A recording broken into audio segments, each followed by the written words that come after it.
Hi everyone! Today we will be creating a Xbox One X M.2 mod. We will solder a M.2 slot into the console onto the unpopulated pads and add all the necessary components we need so the M.2 slot can function and run a SSD. I've already created this rough overview here. We can see the M.2 slot in orange, the APU in yellow, the clock buffer, that's a new chip we have to install into the system, in green, the south bridge in pink, and the Ethernet IC in red. We also see two signals here we need to create, V3P3M2 and PCI reset. We will start off by adding this signal here. It's a voltage line for the M.2 slot. We have to install a MOSFET and a resistor and several capacitors to make the V3P3 M2 signal, and I've already prepared that. So I will switch over to my table here. I just have the console with the heatsink installed, then the power supply, hard drive, and front panel board. But the front panel board is not actually needed because I installed a power switch here, added two SMD components, a resistor and a capacitor, and so you can power it with this button too. It's just for testing. It's not needed for the M.2 mod. What I have to point out next is that I added a debug LED. This debug LED is also not needed, but it will show me when the console is powered on. I will now put my ground probe somewhere, so I will have good ground. I will stick it in here. And I have already installed the V3P3 M.2 MOSFET, resistor, and several capacitors. There's a whole guide on everything in the Discord, so you can check that out there. I can measure it somewhere here. And I will now power on the system and we check for our 3.3 volt. I'm measuring at the MOSFET. Let's check. System has power because I see the LED. And if I now press the power button, we have a light at the front. And we have 3.3 volts. So our V3P3 M.2 circuit is working. Next thing we want to do is gather the components needed for the PCI reset signal. This is a reset signal for the M.2 SSD and it will not function without that reset signal. For that we need some transistors and resistors and capacitors. Again, it's all in the Discord, so you can read through what I did.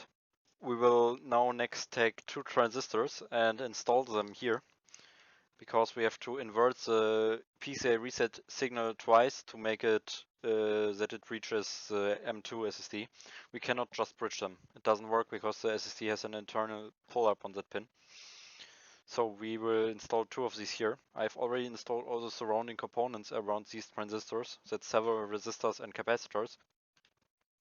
Okay, I have installed these two small SMD transistors.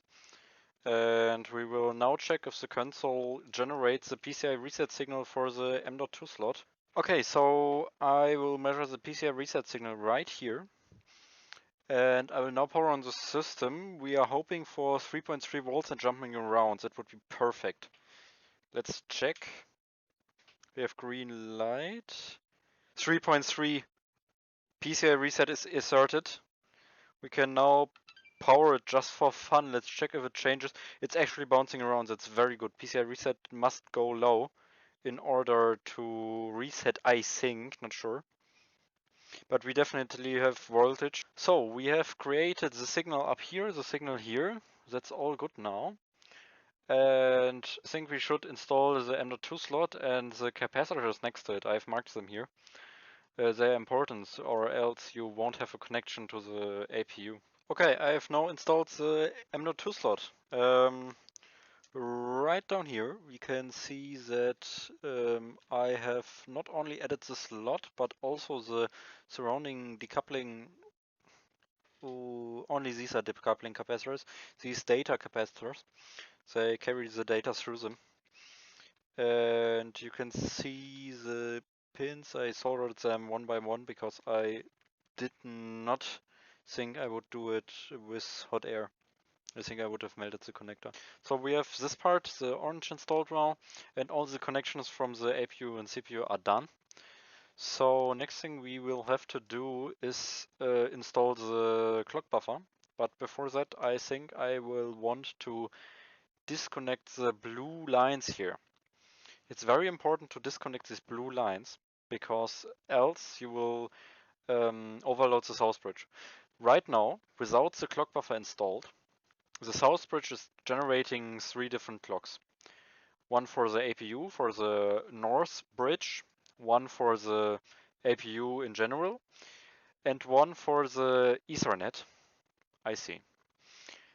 But when we install the clock buffer, we will want to reroute some stuff. The clock buffer will generate the 2 APU clocks, one Ethernet clock, and another clock for the M.2 slot. So that's why we have to disable the south bridge clock, or else they will interfere. So for that we have to remove several resistors, and I will show which in a second. I've just created a sheet of what we have to do. So there are 12 resistors here, marked red. They have to be removed, but I think we can get away with just removing 6 of them. Because they are just I don't even understand what Microsoft tried to do there. And then we have to add 2 10 kilo ohm resistors here and here.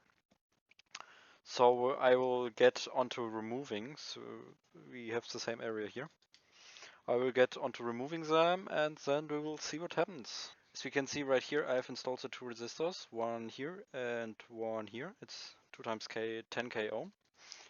And now I will partially reassemble again, and we will test how the console reacts without the NB core and APU clock, so I know for the future what to look out for.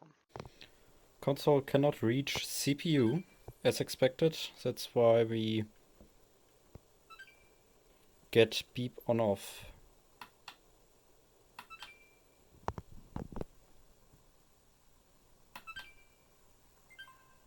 Yep. The next step we have to take is install the green chip, the clock buffer, because we have now disconnected the lines how I wrote them down here. So we have to install the clock buffer. There are a lot of capacitors around it, a few resistors, or quite a lot of resistors actually. And yeah, that all needs installing. If you look right here, it's now attached to the board, and it went pretty well. All the pins are solid, and I've tested diode modes around it, and they all seem fine. So I think we can proceed with the components around the clock buffer. It's a few days later, and I've installed all the components. So as you can see here, I have installed several resistors and a few capacitors. Yes, the one in the bottom left looks dodgy, but it's fine. We can now partially reassemble and then test again if we maybe get a boot with this now. I hope the clock buffer is configured correctly now. So yeah, let's see if we get a picture again. When I finally tested it, it was no power, so the console wouldn't even turn on anymore. I was very confused, but I found out there was a bridge pin inside the M.2 slot because I was cleaning out the flux. So just a little reminder, don't get flux in the port or else you will clean and then damage the port. In the next step, I'm now replacing the M2 slot again. So we have a clean one that doesn't short out the APU and doesn't cause no power. Okay, let's see. Oh, it's working, nice. And we just have this error because hard drive is not connected. Very nice. We've confirmed the clock buffer is working because the APU and North Bridge or RAM controller is now turning on, and console is working again, so that's awesome. But we have to worry about SSD now. I will look around on eBay and find something that could match. We don't know which one matches. I have purchased the SSD on eBay, It's a 970 Pro Evo, 1 TB. It wasn't expensive, but it's used too. It was 60 Euro. And let's have a look here. Looks pretty good. I think we should try it in the console. And let's see if it gets recognized. And nope, that did not work. It's just showing the internal storage, so the SSD is not being recognized. I did take a look at some photos online. I found some photos of the Xbox One X dev kit, and there you can see the model number. Very interesting. I will show it right here. I can't buy this exact SSD in Europe, but I can buy a very similar one with this part number, and I think I will buy that and we will try. We are a week later and the eBay seller has sent me this SSD here. It's a pretty similar part number to the one used in the Xbox development kits, so it might work, it might not work. I looked it up in Crystal Disk and we have different firmware, so that's not very promising. But let's try it. And nope, that's not working. Normally this is where the project would have ended, but I have met an awesome person online called Jack. Jack, thank you so much. He has sent me a correct SSD, MU SSD. That's the ones that they put into the dev kits. If it works, we're not sure yet, but my hopes are pretty high actually, because that's the one that's used in the dev kit, so if anything, this one is accepted. Very well packaged. Thank you, Jack. And this is the awesome MU here. Jack pulled this from dev kit or online, because in America you can actually buy a few of these MU SSDs. Bitte.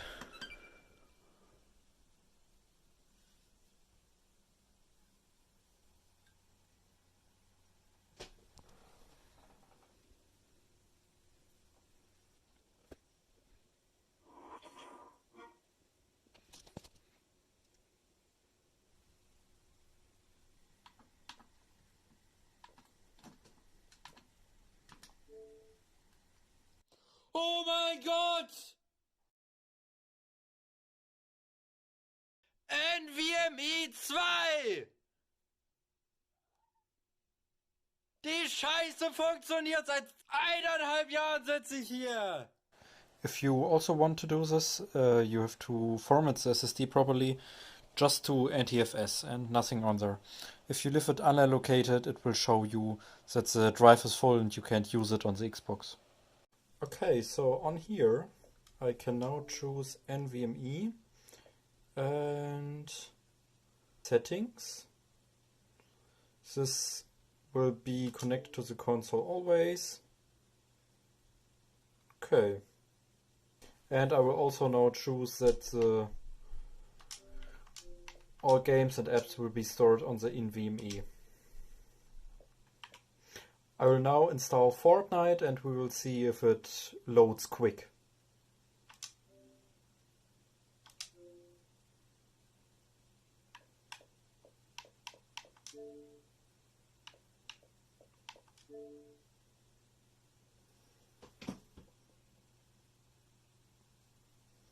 Okay, the game loaded now, let's log in.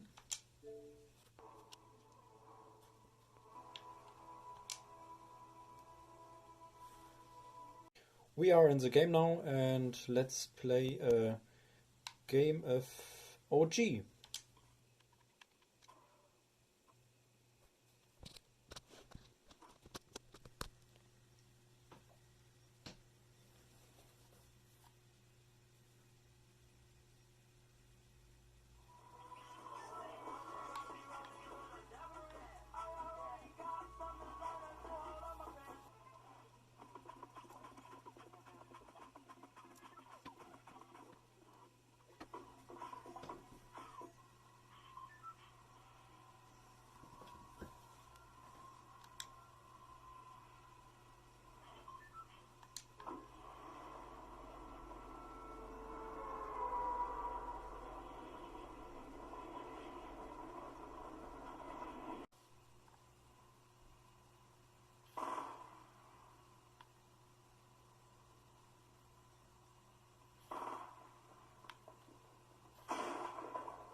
Okay, so this looks pretty good.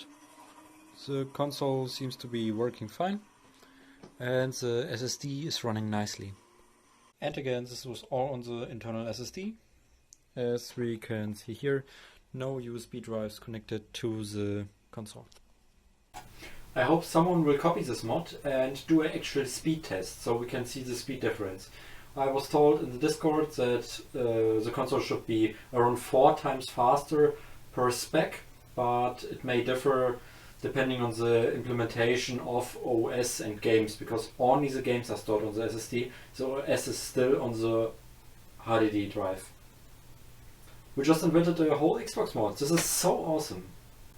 I have spent around 1.5 years on this project, so I would really like a comment, a like, and maybe you even subscribe. If you want to copy this mod, my Discord server link is in the description below. Otherwise, see you in the next one. Bye.